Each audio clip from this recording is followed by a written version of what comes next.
All right, so we're diving deep into AI in 2025. Oh, wow. Yeah, and you sent over this amazing article. It's from Northeastern University, their Institute for Experiential AI, and all these experts are giving their predictions. It's fascinating stuff. Yeah, no, I think it's really interesting. One of the things that they highlight right off the bat is this idea of experiential AI. Okay. And it's this idea that, AI is not necessarily going to be, robots taking over the world, right, but rather it's going to be AI as a tool that we learn. Interesting. So it's almost like having a super smart study buddy. Okay, so it's more about augmenting our abilities than like replacing us. Exactly. Yeah. But I'm sure there are some experts who are a little bit concerned about the downsides as well, right? Oh yeah, absolutely. And Usama Fayyad, who is the executive director of the Institute, he brings up a really good point about that. He says that while we're going to see a big push for real world AI applications, there's also this growing concern about things like deep fakes and misinformation becoming even more of an issue in 2025. Oh yeah, that makes sense. And especially when we think about a field like healthcare. Yeah. Navigating those potential pitfalls is going to be just as important as harnessing the power, right? Absolutely. And speaking of healthcare, that's where things get really interesting. Okay.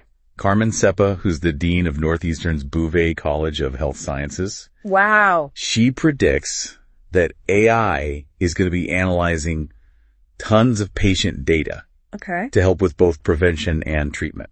Wow. So imagine AI-powered diagnostic tools that are actually assisting your doctor, potentially catching things that they might overlook and, leading to faster diagnosis and treatment. So we're talking like truly personalized healthcare. Yeah. And a total game change. That would be mind-blowing. Yeah. But I guess that also means that med schools are going to have to incorporate more AI training. Absolutely. And you're right. And Bouvet College is actually ahead of the curve on that. They're already weaving AI tools into their experiential learning models to prepare future healthcare professionals. Oh, wow. But SEPA emphasizes that AI should complement human expertise in healthcare, not replace it. Okay. Well, that makes me feel a lot better. I don't know about you, but I'm not quite ready for a robot doctor just yet. Yeah, no, me neither. But, while we're on the topic of potential disruption, what about the legal side of things? That's a whole other can of worms. Yeah, no, you're absolutely right. The legal landscape around AI is definitely evolving quickly. And Ricardo Baeza Yates, who is the Institute's director of research, he predicts that 2025 is going to be a year of some big legal challenges, especially as the EU AI Act comes into play. Remember those lawsuits against companies using artists' work to train their AI? Oh, yeah. This is just the beginning. Wow. So get ready for some legal fireworks. It sounds like, enforcing these regulations and sorting out copyright issues is going to be just as crucial as developing the technology itself. Absolutely. So it seems like responsible AI development is a big concern. Absolutely. And that's where Ken Sukanka, who is the director of the responsible AI practice at the Institute, she chimes in and she stresses that as we use AI more in business and, all these other sectors, we have to think carefully about things like unintended bias and over-reliance on these systems. Right. And, she says that organizations that prioritize responsible AI practices are likely going to be the ones that gain public trust. Which is key for wider adoption. That makes sense. You need that trust factor if you want people to embrace this wholeheartedly. Exactly. But, I can't help but think about, what's the impact on jobs? What do these experts have to say about AI replacing human workers? Yeah, well, it's a question everyone's asking. Right. And Tim Weidinger, who is the Institute's director of business development, he predicts the rise of what he calls agentic AI. So these are AI systems that can act independently. Oh, wow. And he thinks that this is going to raise some really big questions about what it means to be human and where we fit in a world where AI can potentially do, a lot of the tasks that we currently do. Oh, wow. So we're getting into some pretty deep philosophical territory here. Are we all going to be out of jobs? Not necessarily. Rupal Patel, who's a professor at Northeastern, believes that as the gap between understanding AI and using AI shrinks, we're going to see more creative applications of AI across different industries. Okay. So it's more about a shift in the types of jobs, not necessarily a robot takeover. Okay, well, that's slightly less terrifying. So it's all about adapting and learning new skills to kind of stay ahead of the curve. Exactly. And Northeastern is actually already incorporating AI into their co-op program. Oh, wow. To prepare students for this, AI-driven future. That's really smart. It's like They're giving them a sneak peek into what the future of work looks like. Yeah, exactly. But it's not just jobs, right? I mean, AI is probably going to affect how we interact with our government, too. Oh, absolutely. You're hitting on a really interesting angle here. Yeah. Beth Simone Novak, who's the director of the Burns Center for Social Change at Northeastern Sham, she predicts that governments are going to increasingly use AI to do things like enhance civic engagement and analyze public feedback. So AI could actually be used to make governments more responsive to their citizens. That's the idea. Yeah. It's about harnessing AI to strengthen democracy rather than undermine it. I like that. I like that optimistic outlook. Yeah. But let's circle back to the workplace for a second. How will these AI agents actually work alongside humans? I mean, can you paint me a picture? Yeah, sure. So Omar Alice, who is the associate director of the AI Solutions Hub at the Institute, he predicts that AI agents powered by things called LLMs, which are large language models, they're going to be common in workplaces. Okay. So, for example, imagine you're calling a company's customer service line. Don't even remind me of those whole times. Well, maybe with AI agents, those long waits will be a thing of the past. Okay. So the AI could actually interact with you, understand your needs, and then automatically, take action, like completing transactions or updating your information. Okay, so it's not about replacing those workers entirely, but it's about streamlining things and then freeing up those human workers to focus on more, complex or human-centric tasks. Exactly. And Alice predicts that we're going to see even more collaborative AI agents that actually work alongside humans and other AI systems. Okay.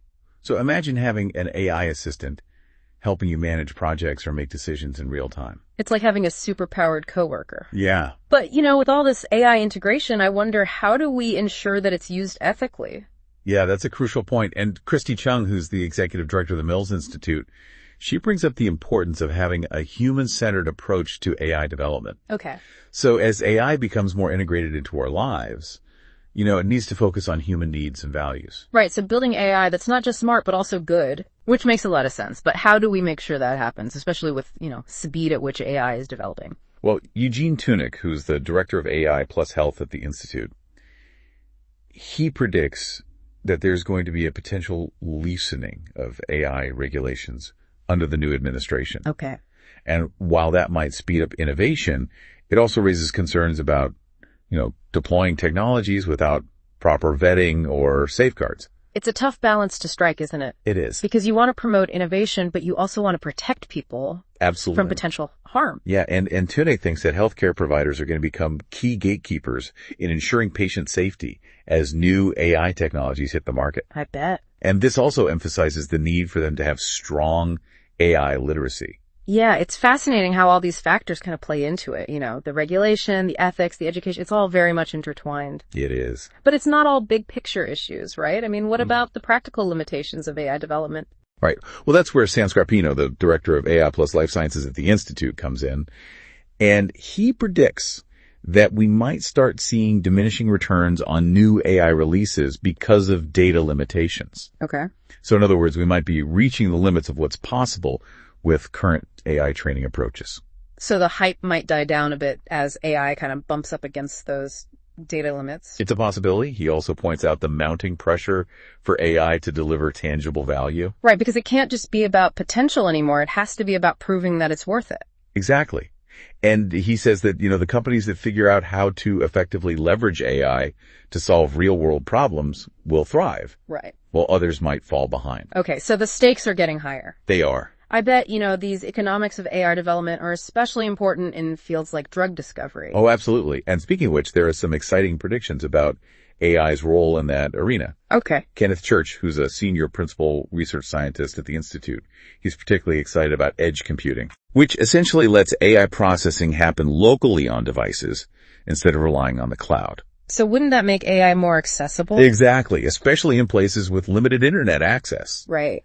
He also observes a trend towards globalization in AI development. Okay. With China making significant investments. Wow. We're also likely to see more AI systems being developed in languages other than English. So AI is becoming a truly global force. Yeah. And it seems like China is really trying to be at the forefront. They definitely are. Of this revolution. Yeah. And as AI gets more powerful, it's going to change not just what we can do, but how we think about ourselves and our place in the world. Wow, that's pretty profound. Are we on the verge of some major philosophical shifts here? It's something that David Bao, who's a core faculty member at the Institute, has been pondering. He predicts that in 2025, the focus of AI research will shift from what can machines learn from humans to what can humans learn from machines. Wow, that's like a total paradigm shift. Yeah. So instead of just teaching machines, we'll be learning from them too. Exactly. And this could lead to incredible breakthroughs, especially in fields like drug discovery. Oh, wow. Imagine AI revealing patterns and connections that human scientists haven't even considered. Yeah, you mentioned drug discovery earlier. What specific advancements are the experts anticipating in 2025? Yeah, so Jared Auclair, who's the dean of the College of Professional Studies at Northeastern, he believes that AI is going to be instrumental in developing new drugs. Okay. Especially these really complex protein-based ones. Okay. And he predicts an acceleration in this field with a number of these AI-designed drugs potentially hitting the market within 5 years. That's remarkable. It sounds like AI could truly revolutionize the pharmaceutical industry. Yeah. But it's not just about, developing new drugs. It's also about how we interact with technology as a whole, right? Absolutely. And Casper Hartveld, who's the Associate Dean of Graduate Programs at Northeastern's College of Arts, Media, and Design. Wow. He predicts a radical transformation in how we interface with computers and devices. So are we talking more than just incremental upgrades to existing interfaces? Think bigger.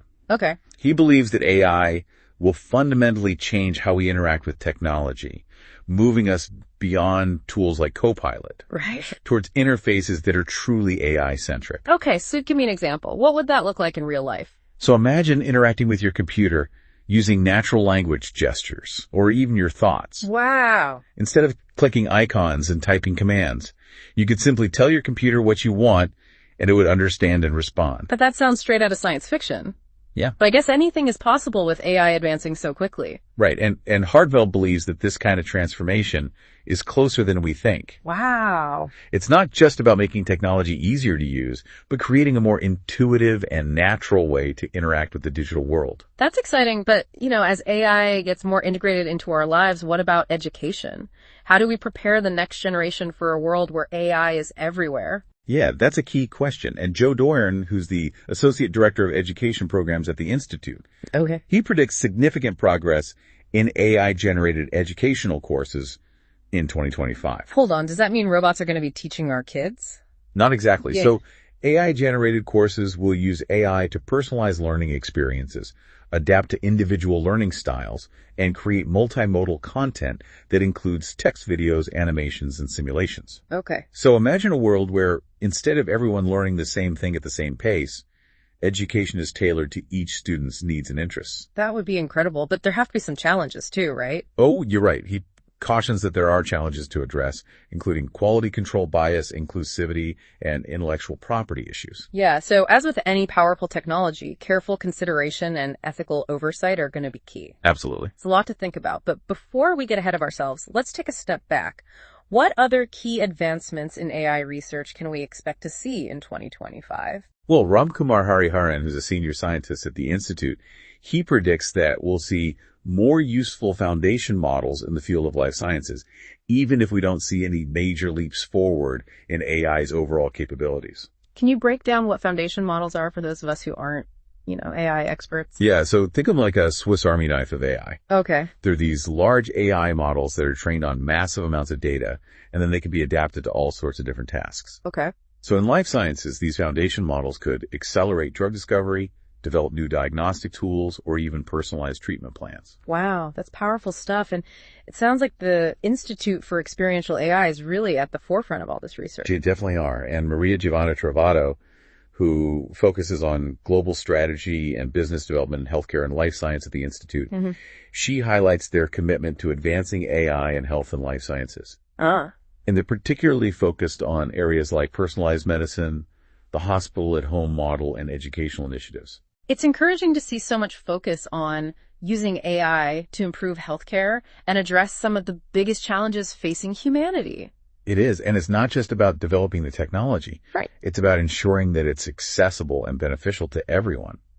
That's a really important point. But with all this talk about AI agents and, complex algorithms, we have to make sure that AI is understandable to the average person, right? Oh, you're absolutely right. And that's something that Sean Martin, who's a business development manager at the Institute, is thinking about.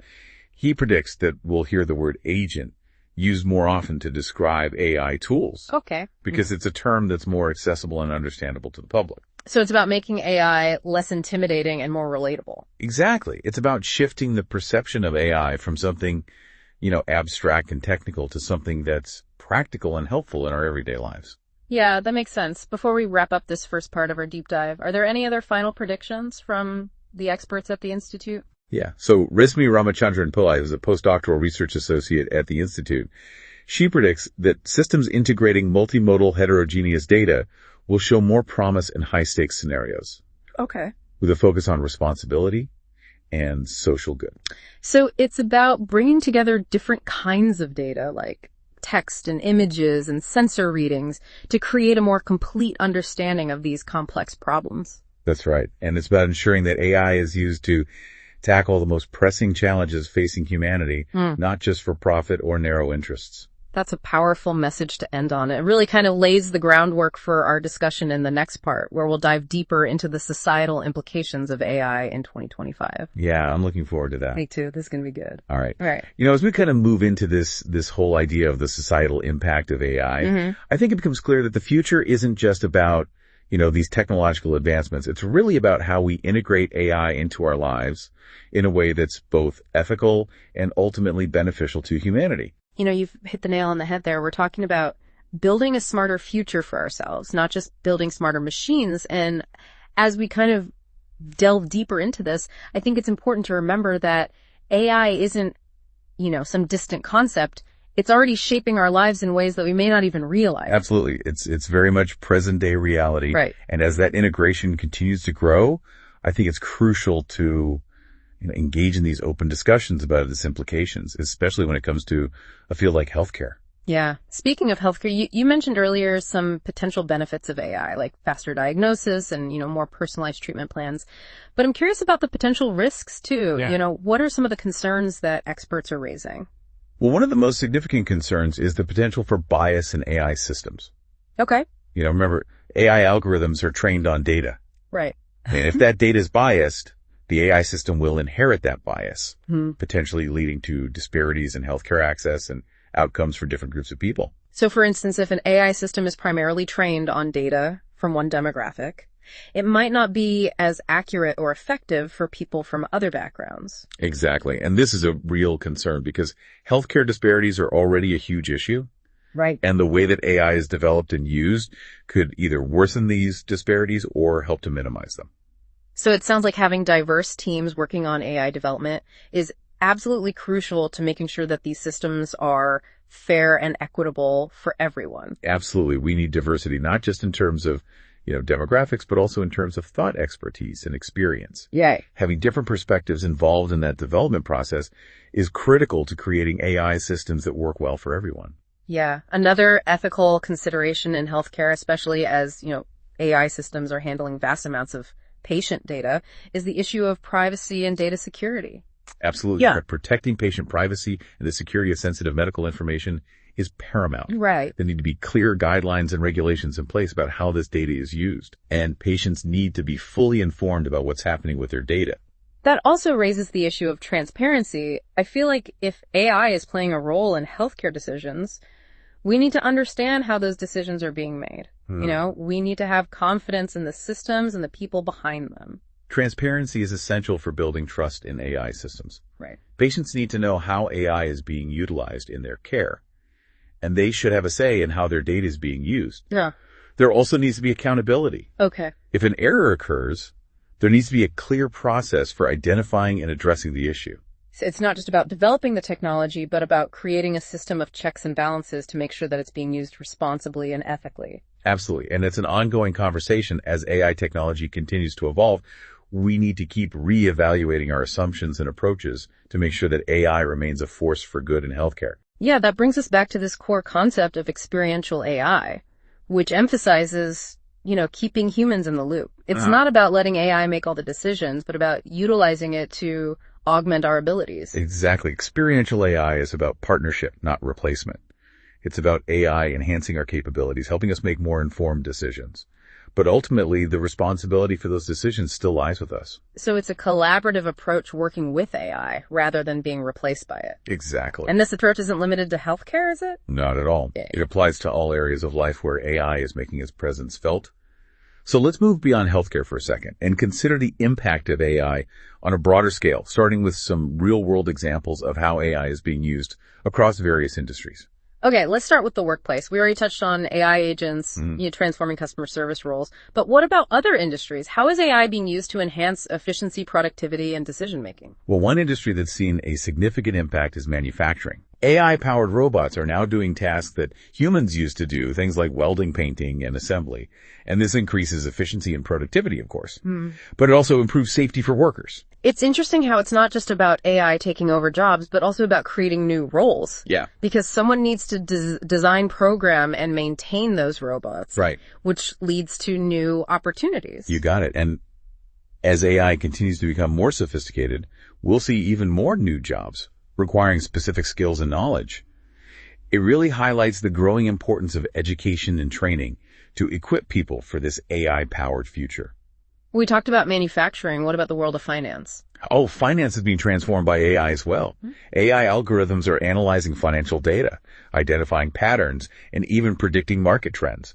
This helps financial institutions make smarter investment decisions, manage risk, and provide personalized services to their clients. So AI is kind of working behind the scenes, helping to make the financial system more efficient and hopefully more secure. That's right. AI can also be used to detect fraud and prevent money laundering, which is a big concern for financial institutions. Of course. By analyzing huge amounts of transaction data, AI can identify suspicious activity that might need further investigation. So it seems like AI is becoming this invisible protector working in the background to keep our finances safe. Are there any other areas where AI is being used for security purposes? Absolutely. I mean, think about facial recognition on smartphones. Right. Fraud detection systems that are protecting our bank accounts. You know, AI is increasingly becoming this safeguard in our everyday lives. It is. But it's important to remember that AI isn't foolproof. There are always risks and limitations to consider. Right. Okay, so we've talked about manufacturing, finance, security. What about retail? How is AI changing the shopping experience? Well, AI is transforming retail in a number of ways. For example, AI-powered recommendation engines, personalized product suggestions for online shoppers, helping retailers boost sales and improve customer satisfaction. I've definitely experienced that myself. It's amazing how well some of these systems can predict my taste. Sometimes it feels like they know me better than I know myself. It's true. Those recommendation engines can be eerily accurate. But AI is also at work in physical stores, improving the in-store experience. Okay. AI-powered chatbots can answer customer questions, smart shelves can track inventory, and even the layout of stores can be optimized using AI. It sounds like AI is kind of blurring the lines between online and in-store shopping, creating a more seamless experience for the customer. Exactly. And it's not just about the customer experience. AI also makes retail operations more efficient and sustainable. Okay. How so? Well, for instance, it can be used to optimize supply chains, reduce waste, and manage energy consumption more effectively. So it's a win-win for both the consumer and the environment. It seems like AI is having a positive impact across the board. You know, earlier we talked briefly about AI in education, and I'd love to explore that further. What are some ways that AI is being used to personalize and enhance learning? Well, as we touched on before, AI-powered tutoring systems are becoming incredibly advanced. These systems can adapt to a student's individual learning style and pace, giving personalized instruction and feedback. And this can be a game changer, especially for students who are struggling in traditional classrooms. Right. It sounds like it can provide a more customized learning experience, you know, giving students the support they need to actually succeed. Right. It's about tailoring education to each student's strengths and weaknesses, and it goes beyond just tutoring. AI is also being used to create immersive and interactive learning experiences. Okay. For example, AI-powered virtual reality simulations can take students to different worlds, letting them experience history, science, and culture in a whole new way. That sounds amazing. Imagine learning about ancient Rome by actually walking through a virtual recreation of the city. Right. It'd be so much more engaging than just reading about it in a textbook. Exactly. It brings learning to life and makes it more fun and memorable. Yeah. But AI is also making education more accessible and affordable. Well, AI-powered online learning platforms can provide high-quality education to students around the world. Right. Regardless of location or socioeconomic background. This has the potential to democratize education, making it available to anyone with an internet connection. That's incredibly powerful. But with all these advancements, we can't forget that AI is a tool and it needs to be used wisely. What are some potential downsides that we need to be aware of? Well, one potential downside is that if we rely too heavily on AI to automate learning, it could lead to a decline in critical thinking and creativity. Oh, that's interesting. The goal is to use AI to enhance human intelligence, not replace it. It's a crucial point. It's about striking a balance between leveraging AI's power and preserving those essential human elements of education. Exactly. And it's a discussion that needs to involve everyone from educators and students to parents and policymakers. The future of education is too important to be shaped by technology alone. Well said. Speaking of shaping the future, let's shift gears and talk about the world of entertainment. We've already seen AI being used in music, art, and even filmmaking. What are some future possibilities that excite you? Well, one area that I find particularly intriguing is the potential for AI to personalize entertainment experiences. Yeah. Imagine a streaming service that knows your taste so well that it can suggest movies or shows that you're guaranteed to love. That would be a dream come true. No more spending hours scrolling through endless options trying to decide what to watch. Right. It goes beyond just recommendations. AI could be used to create interactive stories that adapt to your choices, blurring the lines between viewer and participant. Wow. It's like choosing your own adventure, but on a much larger scale. Exactly. Yeah. It has the potential to make entertainment more engaging, immersive, and personalized than ever before. But it also raises some interesting ethical questions. Like what? For example, what happens when AI creates virtual experiences that are almost indistinguishable from reality? That's a thought-provoking question. It's a concept that, science fiction has explored for a long time, but now with AI advancing so rapidly, it's becoming a real consideration. You're absolutely right. As AI becomes more powerful, we need to be very deliberate about using it ethically and responsibly. The goal is to make sure it enhances our lives, not detracts from them. You've touched on an important theme that's woven throughout our conversation. The choices that we make about how we use AI will ultimately determine its impact. That's the crux of it. It's not just about the technology itself. It's about our collective responsibility to guide its development and application. And that's a perfect segue into our next section, where we'll delve into the broader societal implications of AI and explore how we can ensure this powerful technology is used for the greater good. Okay, so as we wrap up our deep dive into the future of AI in 2025, it's time to zoom out a little bit. Yeah. And look at the bigger picture, those broad societal implications of this rapidly evolving technology. Yeah. And I think, it's important to remember that AI's impact goes far beyond just, those specific industries like healthcare or finance. Right. It really has the potential to reshape the very foundations of our society, from things like governance and social equity to the future of work itself. So let's unpack that a bit when we talk about AI and governance. What are we really getting at? Well, think about, how AI could potentially improve the efficiency and effectiveness of government. Okay. It could automate bureaucratic tasks, analyze data to inform policy decisions, even help personalize public services. So AI could actually help governments work smarter, make better decisions, and respond to citizen needs more effectively. That's the optimistic view. Right. And there's certainly potential for that. Yeah. But we also need to be aware of the risks. Yeah. What are some of those? Well, for example, if AI systems are used to make decisions about things like criminal justice or social welfare, there's a danger of bias creeping in. If those systems aren't designed and monitored very, very carefully. Yeah, that's a crucial point. We need to make sure that AI is used to promote fairness and justice, not to perpetuate existing inequalities. Exactly. And that brings us to the broader issue of social equity. Right. As AI becomes more powerful and more widespread, it's essential to ensure that its benefits are shared widely. Yeah. And don't just end up benefiting a select few. Right. It sounds like we need to be thinking about things like, access to AI education and training, as well as policies that ensure that AI is used to create opportunities for everyone, not just those who are already privileged. You're right on the mark. We also need to consider how AI might unintentionally widen existing social gaps. Oh, how so? Well, for example, if AI-powered automation leads to widespread job displacement, it could disproportionately affect low-wage workers. Right. And increase income inequality. Yeah, and that kind of brings us to the question that I think is on everyone's mind. Yeah. The future of work in an AI-driven world, is AI really going to take all of our jobs? It's the million-dollar question, isn't it? Right. While we can't predict the future with certainty, it's clear that AI will fundamentally change the nature of work as we know it. So it's less about jobs disappearing entirely and more about them kind of evolving, right? That's a much better way to think about it. Okay. Many existing jobs will likely be transformed, with some tasks becoming automated and others requiring new skills and knowledge. And this shift, really highlights the need for us to adapt and embrace lifelong learning to stay ahead of the curve.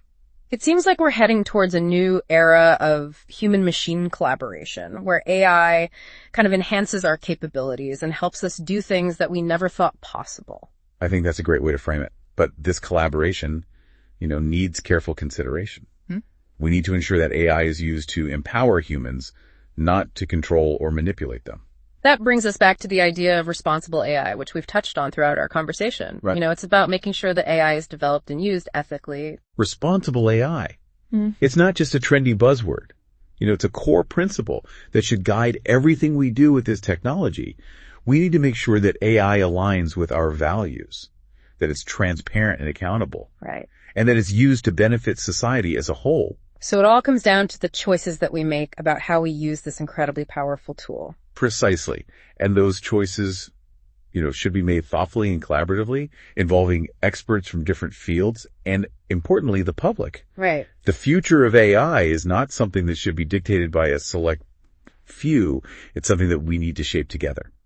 So as we wrap up our deep dive into AI in 2025, what are some key takeaways that you want our listener to kind of walk away with today? I think the most important takeaway is that AI is not something to be feared or ignored. It's something to be understood and actively engaged with. It's already here, shaping our lives in profound ways, and it's only going to become more influential in the years to come. And how can our listener be a part of shaping that future? Stay informed, stay curious, and don't be afraid to ask questions, challenge assumptions, demand transparency from those developing and deploying AI systems, and advocate for responsible AI development that prioritizes human well-being. So it's about being an active participant in this AI revolution, not just a passive observer. Exactly. Your voice matters. Yeah. Your choices matter. The future of AI is not predetermined. It's something we all have a hand in shaping.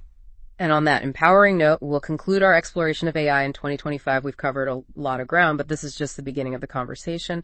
Remember to stay curious, stay informed, and most importantly, stay engaged. The future of AI is waiting to be written, and you have a role to play in shaping it.